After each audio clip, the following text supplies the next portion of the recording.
Early history and indigenous peoples. Pre-colonial period. Before European settlers arrived, the area now known as Connecticut was inhabited by several Native American tribes, including the Mohegan, Pequot, and Nipmuc tribes, among others. Dutch and English explorers. The Dutch were the first Europeans to explore Connecticut in the early 1600s and established a trading post in the region. However, it was the English who began establishing more permanent settlements. In the 1630s, English Puritans from the Massachusetts Bay Colony began to establish settlements along the Connecticut River, including what is now Hartford, Wethersfield, and Windsor. These settlers were in search of more fertile land and greater independence from the strict governance of the Massachusetts Bay Colony. Colonial period. Pequot War 1636 to 1637. Tensions between English settlers and the Pequot tribe escalated into the Pequot War. This conflict resulted in the near annihilation of the Pequot tribe and increased English control over the region. Fundamental Orders of Connecticut. In 1639, the settlers in the Connecticut River Valley adopted the Fundamental Orders of Connecticut, considered the first written constitution in North America.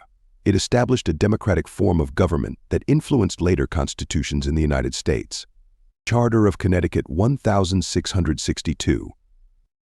In 1662, King Charles II of England granted a royal charter to Connecticut, which provided formal recognition of its boundaries and self-governance. Connecticut's role. Connecticut played an active role in the American Revolution, providing supplies and soldiers to the Continental Army. The state earned the nickname Provision State for its substantial contributions. Nathan Hale. Connecticut native Nathan Hale is a famous figure from the Revolution. He is remembered for his patriotism and his quote, "I only regret that I have but one life to lose for my country." Industrialization and economic growth.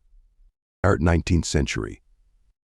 During the 19th century, Connecticut experienced significant industrial growth, especially in the manufacturing and textile industries.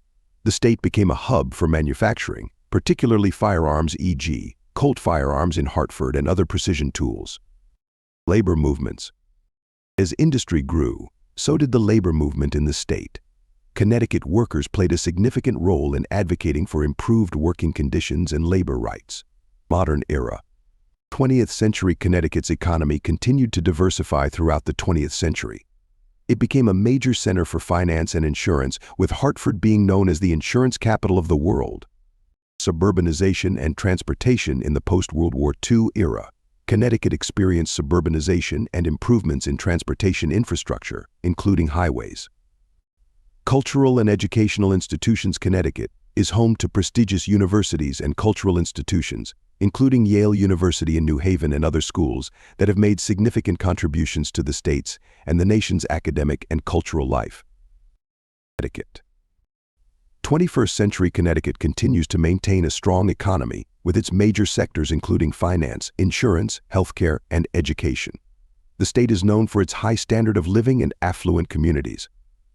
Challenges and opportunities. Like many states, Connecticut faces challenges such as income inequality and economic disparities among its regions. Nonetheless, it continues to work towards sustainable development and innovation.